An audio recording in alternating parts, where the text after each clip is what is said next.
오래전 하나님께서 천지를 창조하시고 모든 생명을 축복하신 그 옛날 인간의 역사는 시작되었습니다. 그 시작과 함께 아담과 하와의 이야기처럼 남성과 여성의 관계는 언제나 삶의 중심에 있었습니다. 성경은 수많은 인물들의 희로애락을 담고 있으며 그 중에는 여성과의 관계에서 특별히 복잡하고 다채로운 면모를 보인 이들도 적지 않습니다. 이들은 순수한 사랑을 쫓았고 때로는 권력과 욕망에 눈이 멀었으며 때로는 신의 뜻이라는 이름 아래 이해하기 어려운 선택을 하기도 했습니다. 우리는 지금부터 성경 속에서 여성 편력이 가장 심했다고 평가받는 5인물의 이야기를 서정적인 시선으로 조명하며 그들의 삶이 우리에게 주는 메시지를 함께 찾아보고자 합니다.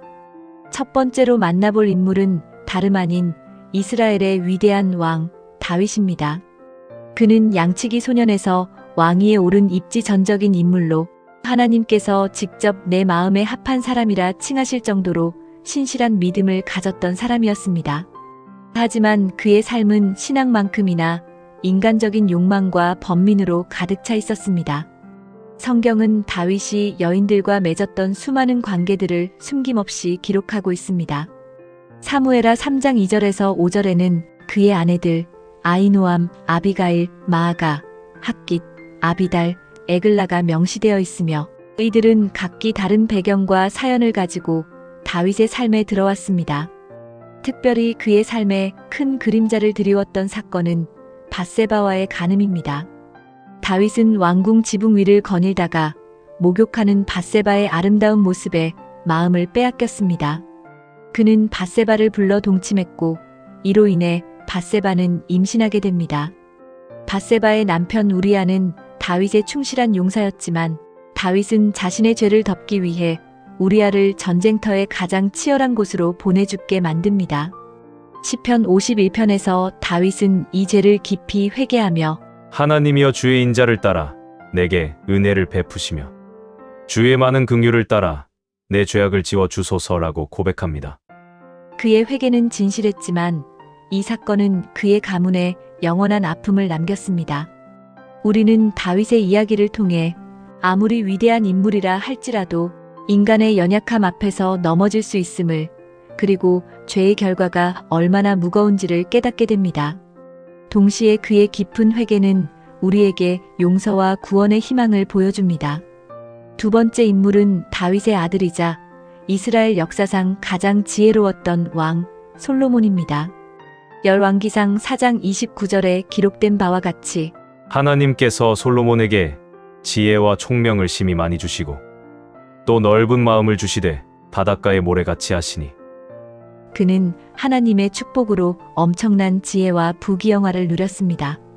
그러나 그의 삶은 그의 지혜만큼이나 많은 여성들로 인해 복잡해졌습니다. 열왕기상 11장 1절에서 3절은 솔로몬이 이방 여인들을 사랑했고 그들로 인해 마음이 돌아서 하나님을 떠났다고 기록하고 있습니다. 솔로몬 왕이 바로의 딸 외에 이방의 많은 여인을 사랑하였으니 곧 모압과 암몬과 에돔과 시돈과 헷 여인이라. 솔로몬이 그들을 사랑하였더라. 왕은 후궁이 700명이요 첩이 300명이라. 그의 여인들이 왕의 마음을 돌아서게 하였더라. 무려 700명의 후궁과 300명의 첩, 총 1000명에 달하는 여인들을 거느렸던 솔로몬은 이 여인들의 종교적인 영향력으로 인해 이방 신들을 섬기게 됩니다. 그 결과 하나님께서는 솔로몬에게서 그의 왕국을 빼앗으시겠다고 경고하십니다. 지혜의 왕이었던 솔로몬조차도 수많은 여인들의 유혹과 그로 인한 종교적인 타락을 이겨내지 못했던 것입니다. 그의 이야기는 우리에게 진정한 지혜가 무엇이며 영적인 순결을 지키는 것이 얼마나 중요한지를 일깨워줍니다. 세 번째로 우리는 이스라엘의 심판관이었던 삼손의 이야기를 살펴볼 것입니다. 사사기 13장에서 16장에 걸쳐 기록된 삼손의 이야기는 놀라운 힘과 함께 여성에 대한 그의 연약한 모습을 적나라하게 보여줍니다. 그는 태어날 때부터 나실인으로 구별되어 하나님께 바쳐진 자였고 여호와의 영이 그에게 임하여 엄청난 괴력을 발휘했습니다. 블레셋 사람들을 대항하여 이스라엘을 구원하는 중요한 사명을 띠고 있었죠. 하지만 그의 삶은 그의 힘만큼이나 여성들에게 휘둘렸습니다. 그는 딥나의 블레셋 여인을 사랑하여 부모의 반대에도 불구하고 결혼하려 했고 결국 그의 인생을 비극으로 이끈 여인은 들릴라였습니다. 들릴라는 블레셋 방백들에게 돈을 받고 삼손의 힘의 비밀을 알아내려 했습니다. 삼손은 3번이나 거짓말을 했지만 들릴라의 끈질긴 설득과 눈물에 결국 자신의 힘이 머리카락에 있음을 고백하고 맙니다. 사사기 16장 19절은 들릴라가 삼손으로 자기 무릎을 베고 자게 하고 사람을 불러 그의 머리털 7가닥을 밀게 하여 삼손을 괴롭게 하매 그의 힘이 없어졌더라고 기록합니다. 머리카락이 잘린 삼손은 힘을 잃고 블레셋 사람들에게 붙잡혀 눈이 뽑히고 맷돌을 돌리는 신세가 됩니다. 결국 그는 블레셋 신전에서 최후의 힘을 발휘하여 수많은 블레셋 사람들과 함께 죽음을 맞이합니다. 삼손의 이야기는 육체적인 힘이 아무리 강해도 영적인 분별력과 절제가 없으면 쉽게 무너질 수 있음을 보여줍니다.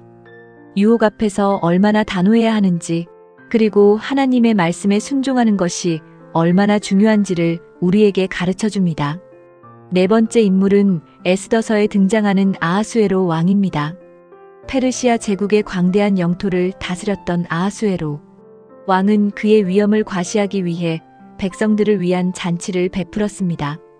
잔치 마지막에 왕후 와스디를 불러 그녀의 아름다움을 뽐내려 했으나 와스디 왕후는 왕의 명령을 거절했고 이로 인해 폐위됩니다. 이 사건 이후 아하수에로 왕은 새로운 왕후를 간택하기 위해 전국에서 아름다운 처녀들을 모읍니다. 에스더서 2장 2절에서 4절에는 왕은 왕을 위하여 아리따운 처녀들을 구하실지니 왕께서 각 지방의 관리를 명령하여 아리따운 처녀를 다 도성 수산으로 모아 후궁으로 들여 궁녀를 주관하는 내시 헤게의 손에 맡겨 그들에게 몸을 정결하게 하는 물품을 주게 하시고 왕의 눈에 아름다운 처녀로 왕후를 삼으소서 하니 왕이 이 말을 좋게 여겨 그대로 행하니라고 기록되어 있습니다. 이 과정에서 유다인 에스더가 왕의 눈에 들어 새로운 왕후가 됩니다.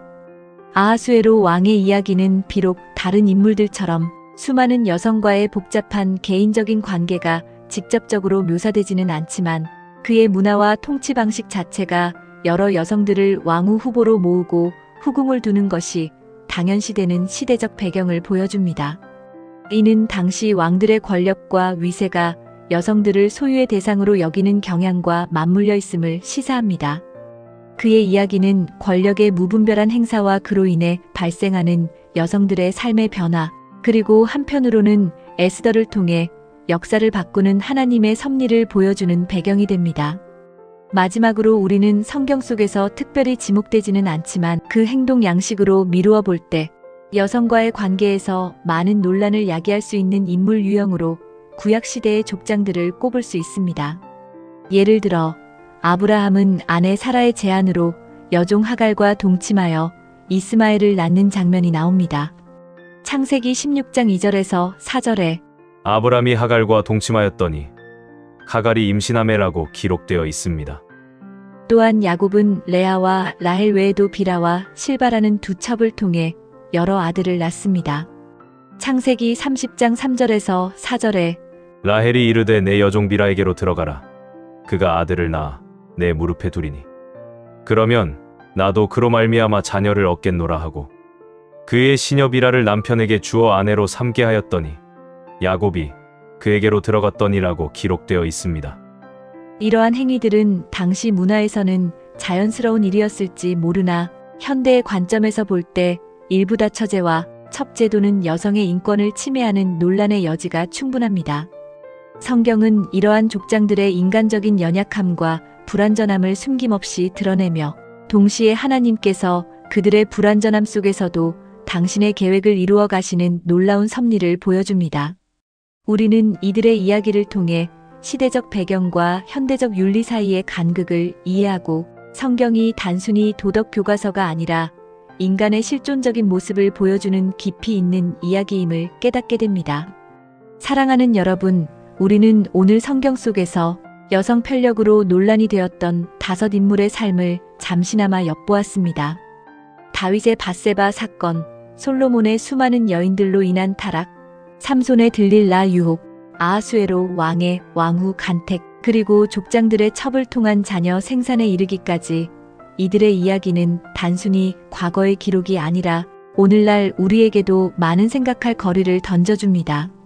성경은 이들의 삶을 통해 인간의 욕망과 유혹, 죄와 회개, 그리고 그 모든 것에도 불구하고 변함없이 역사하시는 하나님의 사랑과 섭리를 이야기하고 있습니다. 우리는 이들의 이야기를 비판적인 시각으로만 바라볼 것이 아니라 성경이 쓰여진 당시의 시대적 배경과 문화적 가치관을 이해하려는 노력이 필요합니다. 또한 성경은 하나님의 영감으로 기록된 말씀이지만 동시에 인간의 언어로 기록되었기에 해석의 다양성이 존재함을 인정해야 합니다. 구약의 일부 내용이 현대 윤리와 충돌하는 것처럼 보일지라도 우리는 신약에서 제시하는 더 완전한 사랑과 용서의 관점에서 이를 재해석하고 이해하려는 노력을 멈추지 말아야 합니다. 로마서 15장 4절에 무엇이든지 전에 기록된 바는 우리의 교훈을 위하여 기록된 것이니 인내와 위로로서 성경으로 말미암아 소망을 가지게 함이니라. 말씀하셨듯이 성경 속 모든 이야기는 우리에게 교훈을 주고 소망을 주며 우리의 삶을 더욱 풍요롭게 하는 안내서가 됩니다. 이들의 이야기가 우리의 삶 속에서 지혜와 깨달음으로 다가와 올바른 관계를 맺고 하나님 앞에서 정결한 삶을 살아가도록 우리를 이끄는 소중한 나침반이 되기를 간절히 바랍니다. 감사합니다. 도움이 되셨다면 구독과 좋아요 눌러주세요.